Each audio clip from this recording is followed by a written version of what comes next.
Good morning, AL-BINO here. How y'all doing this morning? So, last week's topic was kind of depressing, actually, because of the possibility that Elon Musk would be retiring from his position or leaving his position as the chief of Doge in May of this year. Okay? Now, that's still a distinct possibility because there are still severe threats against his life. And I am extremely frustrated with the Trump administration because they absolutely refuse to arrest these Democrats. Okay? And if he refuses to do that because he wants to be a nice guy and negotiate with people, then this country is definitely going to go downhill and balkanize, as I described last week. Okay? We are beyond the state of negotiation with these people. Okay? We really are. We are at a critical stage. If we do not start arresting people, and that includes going through voter rolls, finding Democrats, registered Democrats, who will vote the other way and who are pretty much brainwashed the other way. And by this point in time, it is apparent after this election, are hell-bent on destroying this country and arresting them all the way up to the George Soroses and the CNN anchors and the MSNBC anchors and the Bill Gateses of the world, from the baseline registered Democrat all the way up to Bill Gates and those people. Okay? If we do not arrest those people, try them for treason, and start executing them like Pinochet, had to do with Allende and the Allende voters and the Allende deep state in Chile in the 1970s and the early 1980s, then this country will fall apart and will fail. Okay? Especially now that Musk has uncovered as much as he has. They're underreporting the numbers. The last time I gave you an update on those numbers was, January? The man has literally, at that point in time, the man literally had found $2.7 trillion of waste in total of all the work he had done up to that point, which happens to be the annual deficit for last year. Okay? He's still going. My estimate is probably north of $5 trillion.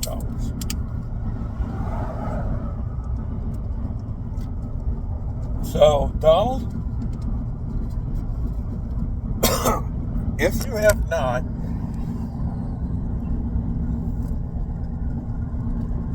after Elon and his crew and others started locking people up, trying them in military tribunals and executing them for treason, from the baseline Democrat voter all the way up to the George Soroses and the CNN anchors and the MSNBC anchors and the deep state bureaucrats in Washington, D.C. If you haven't started that, you're too late. Maybe, I said last week, it's possible that Elon Musk has death threats against him. I do believe that. And that could be why last week he floated the idea of retiring. He is the modern day Tony Stark. And I want to say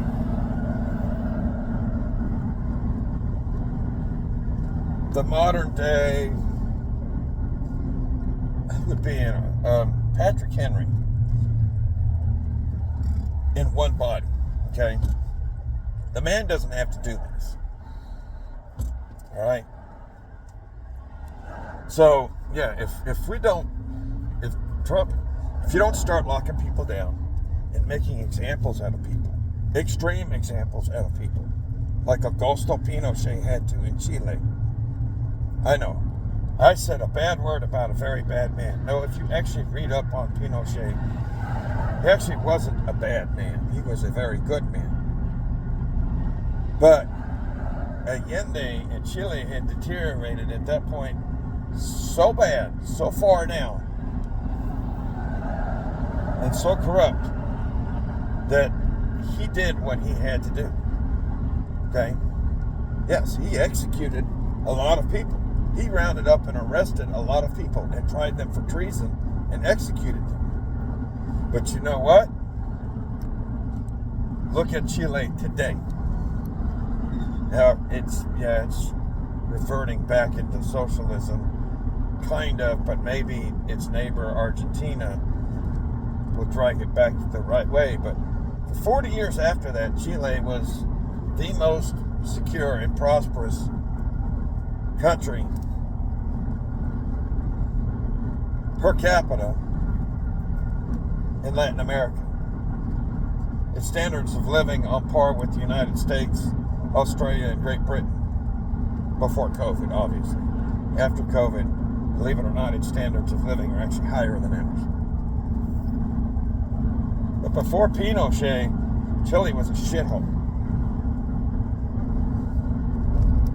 Worse than Mexico, and it took that man doing what he had to do. And he was a libertarian, free market capitalist. He was not a Nazi. He was not a racist.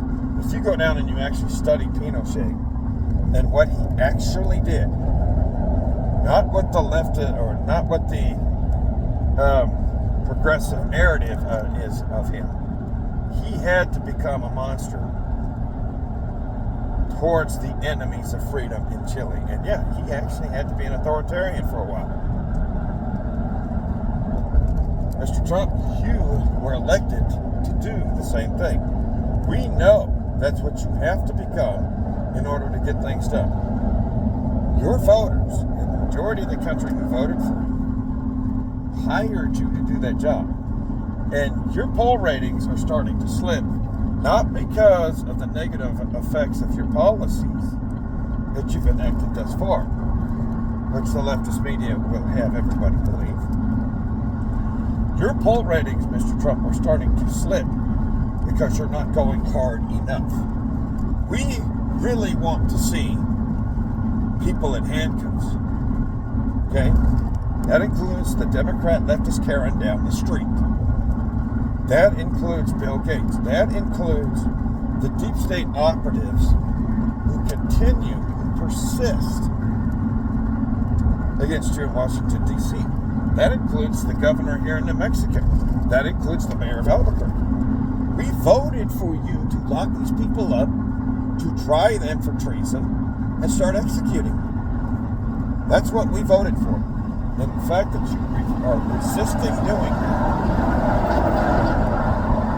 is why your numbers are starting to slip.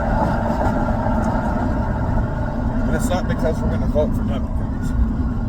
It's because we're losing our confidence in you to keep your promises, and we don't think you got the message.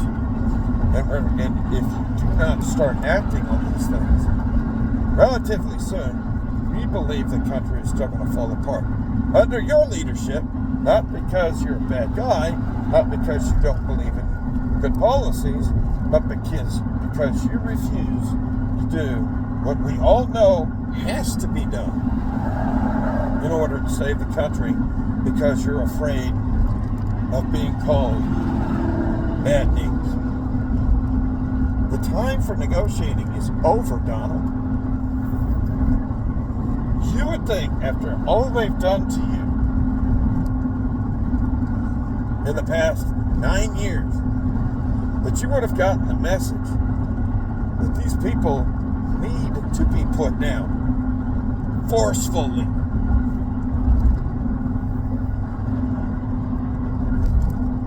Okay?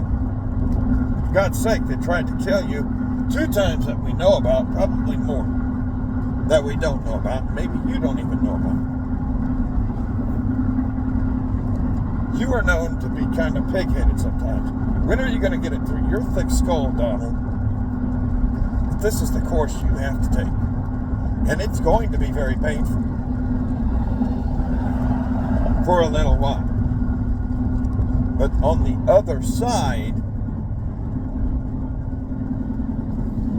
those traitors that Cicero warned us about will be gone. Now, obviously, new ones will show up over time, yes. But you were put in authority, and you do have the constitutional authority to do this. You need to do it.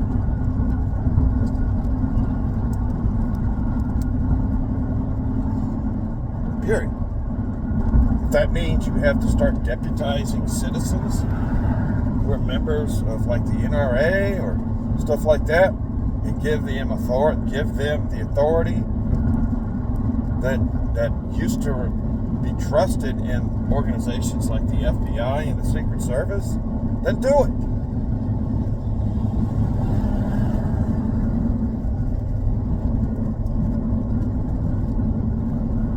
Do it.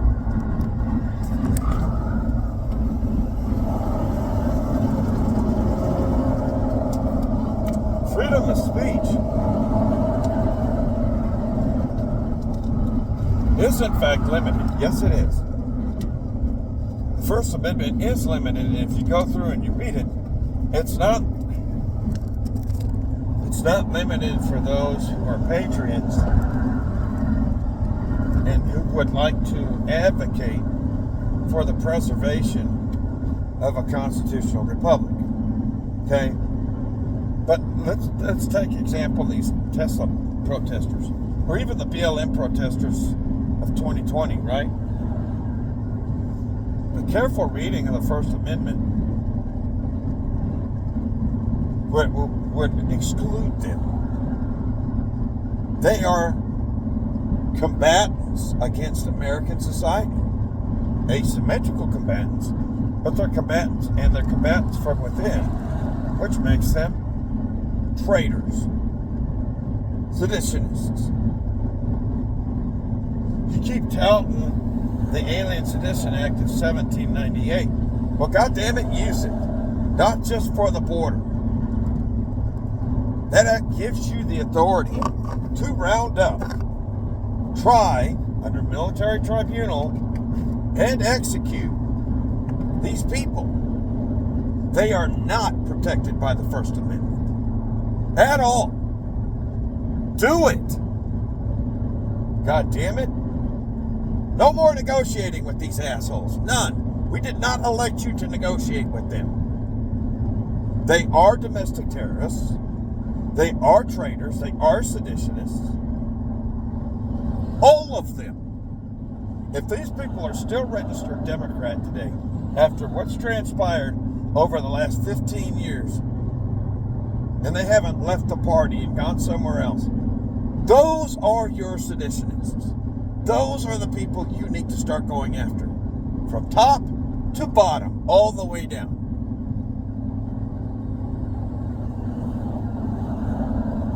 Facts. No more of this shit. You have to become Augusto Pinochet. Period. You were elected to do so.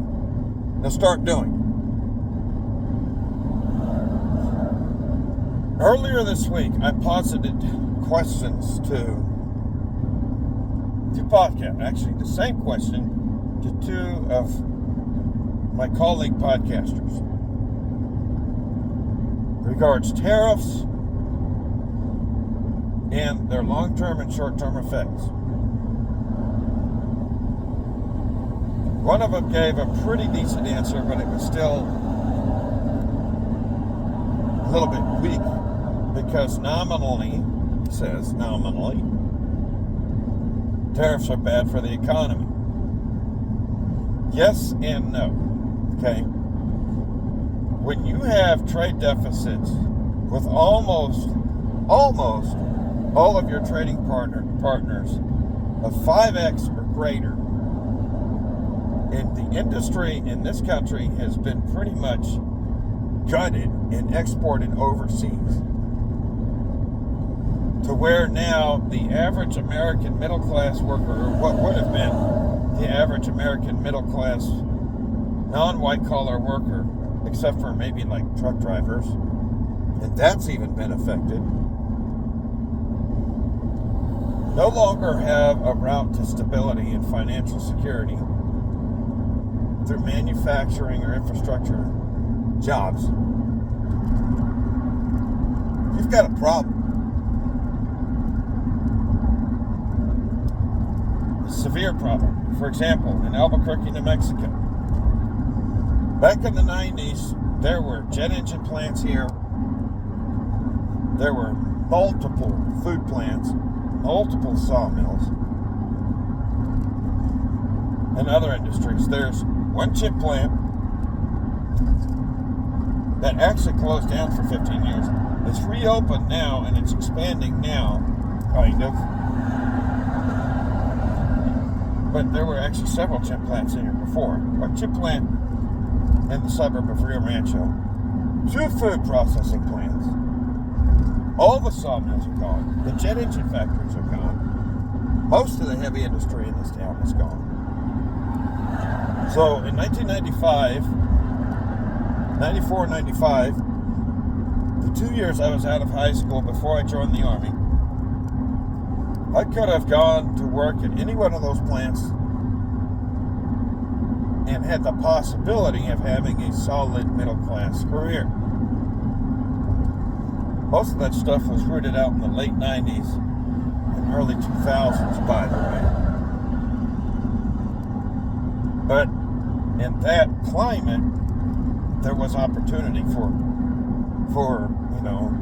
non-college educated, regular blue-collar people. Now, in this town, that no longer exists.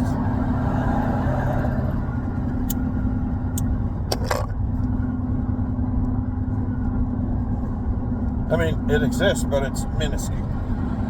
Minuscule. So,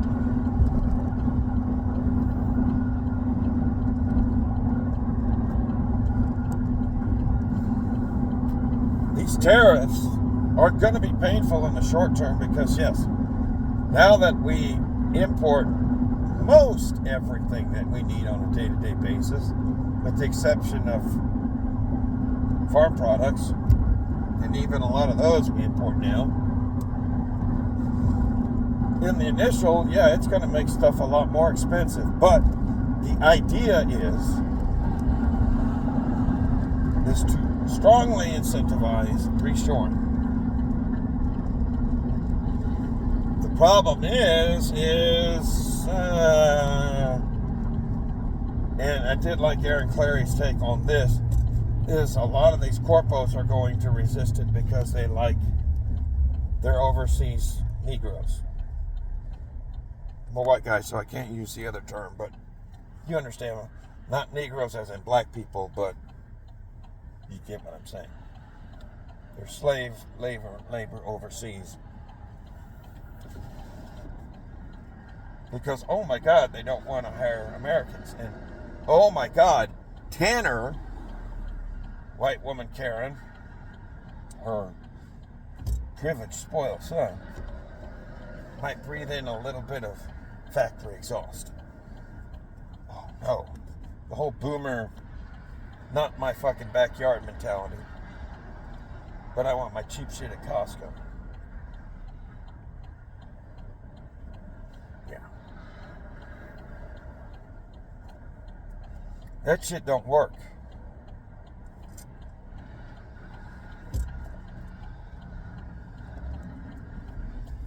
That shit don't work.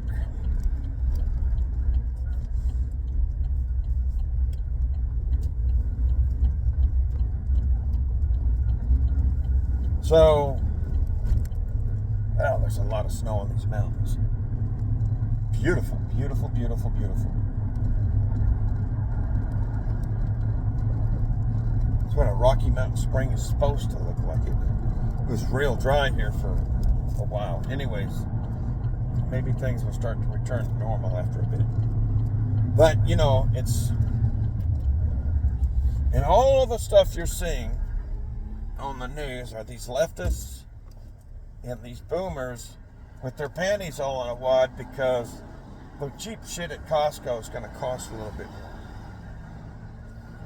And the boomers are a selfish prick generation because by exporting, and this isn't like nominal trade, like, okay, we're going to get the best chocolates from Mexico or Switzerland or, and we'll produce the best steel and send it, wherever it's got to go. No. They exported everything. See, under the guise of free trade, they took their Marxist green is the new red, whereas Eric Clary likes to call it watermelons. Green on the outside, pink in the middle. And they gutted the underlying infrastructure of our economy. A first world economy. They did the same thing to Great Britain too. Great Britain's actually like 5 or 10 years further in the shithole than we are right now. They closed the last steel mill in Great Britain last week.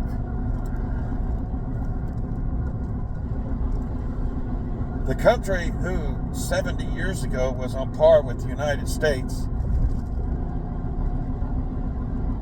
in the production of that key industrial thing called steel, which pretty much built the world,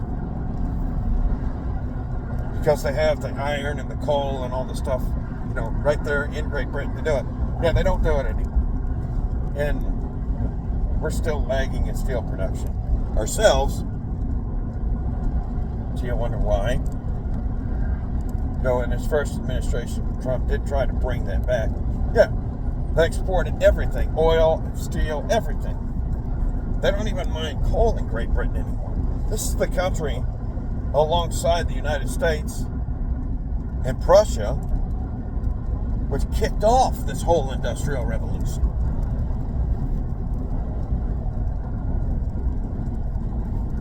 And they're trying to do the same thing to the United States. And this is what Donald Trump here up against. And if you don't stop it by force, it's not going to happen. You don't need to. You have to. You were hired to be the asshole. So be the fucking asshole. This is no longer the art of the deal. This is you walking into the boardroom and saying, you're fired, you're fired, you're fired, you're fired. Security, get them out of the building, and if they don't cooperate, shoot to kill. That's what you are supposed to do now, Donald. That's the boardroom you're supposed to run now, Donald. We're way past the art of the deal with these domestic enemies. The foreign enemies, I'll tell you this one. China, Russia, those guys, if you start doing that here, they will see that and be like, oh, fuck. This guy means business. We better not fuck with him. They'll come in line.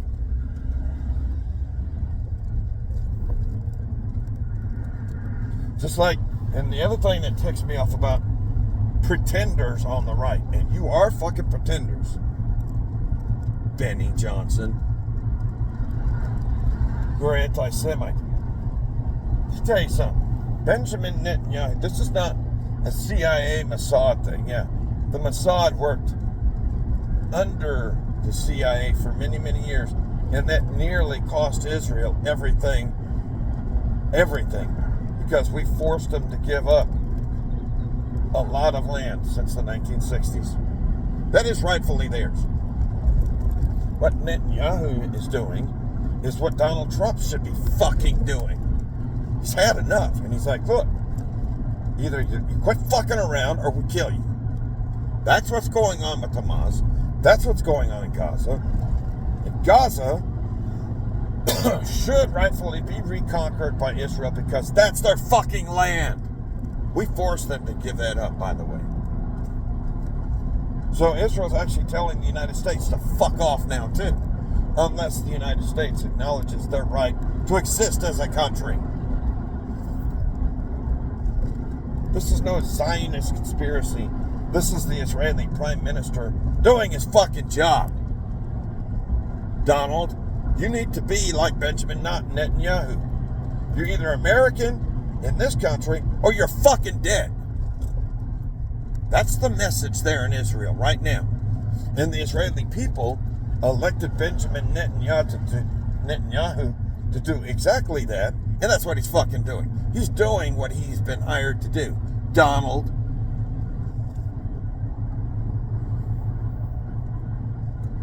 I mean, let's take the religious aspect out of it, which there is some, and I happen to agree with it. But if you just look at it from a purely pragmatic point of view, that's it. Netanyahu is doing his job as the chief executive and the commander-in-chief of Israel. And what we should be doing as Americans, looking at him, is telling Donald Trump, hey, we hired you to do the exact same thing in this country. You need to fucking do like he's doing, or get the fuck out of the way, and either let us do, like I said last week, or find somebody who will. I don't think, Mr. Trump, you understand the gravity of your position right now. We are, and we hired you. We put you in a do or die situation for this country. And if you do not die, or if you do not do, this country will die. You need to be a Netanyahu. You need to be a Pinochet.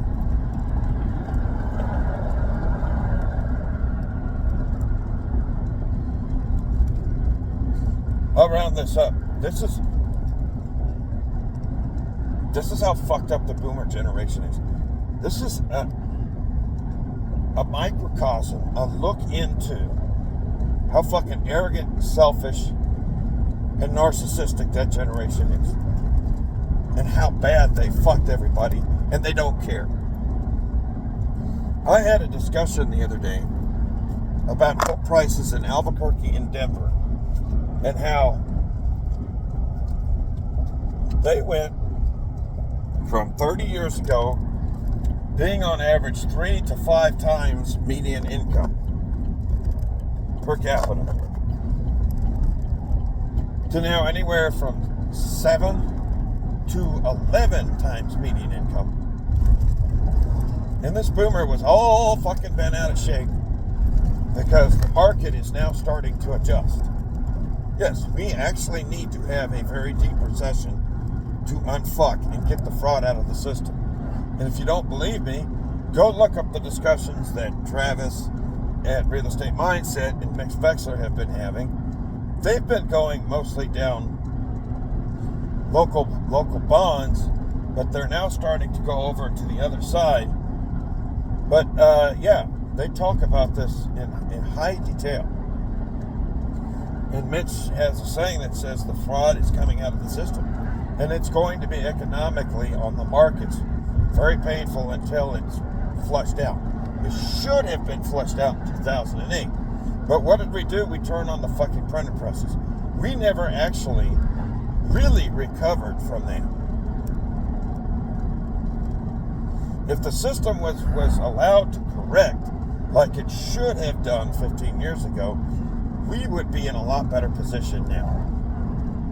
But these boomers are afraid of pain and selfish. And my 401k, and mine.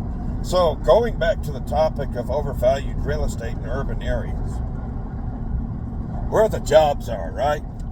Where people have to go because we've gutted all of our other industry, and semi-rural and rural areas are now, well, the dearth, or most of them live like they're in the third world today, right? Same thing in Great Britain. Go outside of London and you're instantly in a third world country, right? Yeah, so it's unsustainable. So I can get a great paying job here, but I can't buy a house. And my rent is going to cost me, unless I live in a shack, 50% or greater of my monthly income. But yet, these boomers who are now in God's waiting room are up to well, my house is $892,000, and it's only 2,000 square foot, 4-bedroom home. Which 30 years ago, a guy with a reasonably well-paying job in a factory could have afforded at 100 and a half, right? And that house is still actually only worth 100 to 200,000, maybe 225 on the high side in real money, in specie, not in our fiat money that we have today. But yeah. So I was talking to this boomer woman. I was like, well, these real estate prices need to fall about 70 to 80%. And she got mad. Well, that's horrible because these people are counting on that money and I'm not going to allow my house to fall that far back in value. It's just completely selfish. And I looked at her and I said, you do realize for the past year, most of the home buyers in this country have been 60 years of age or older. Where up until, like 15 years ago, the average first-time home buyer was 26 years old. And the bulk of your homes were sold to people between 26 and 45. When I was in my teens and 20s, right? I said, that should tell you something. So there's no reason that somebody who's 30, 40, or 50 years old now, earning $70, $80, $90,000 a year, cannot afford to buy a house. And the only thing they can afford to do, unless they're on fucking some type of HUD program, is rent a fucking 2-bedroom apartment in the fucking ghetto. That's wrong.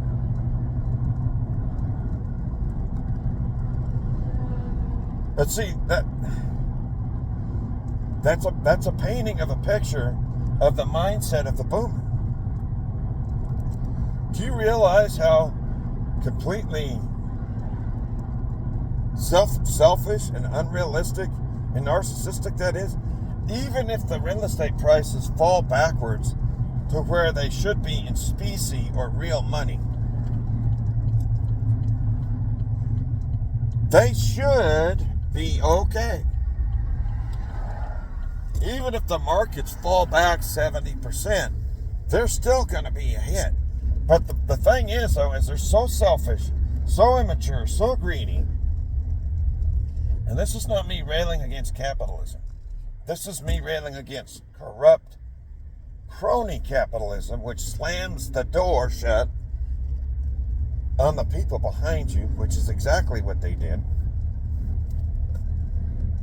Which is actually a form of fascism. Okay? The boomers have given us fascism, which is communism light, if you know anything about history, or anything about anything at all. But these people are on their way off the planet. Okay? And here's the other thing, and here's the reason why. This goes even deeper, right?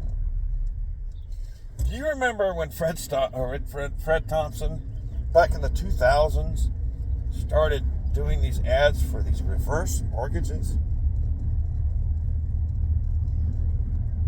Y'all remember the show Love Boat back in the late 70s and early 80s?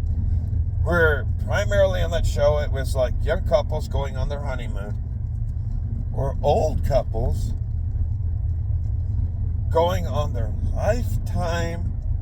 once in a lifetime, remember that phrase, vacation, in their retirement, like for their 50th anniversary or something like that, on a cruise. So, not only are these boomers fucking selfish and self-centered and narcissistic and greedy little fuckers, and they're not capitalists, they're fascists, they've rigged the system to serve only them and their interests and their generation. And the reverse mortgage is part of this. And let's look at this. Look at it this way. The reverse mortgage was initially created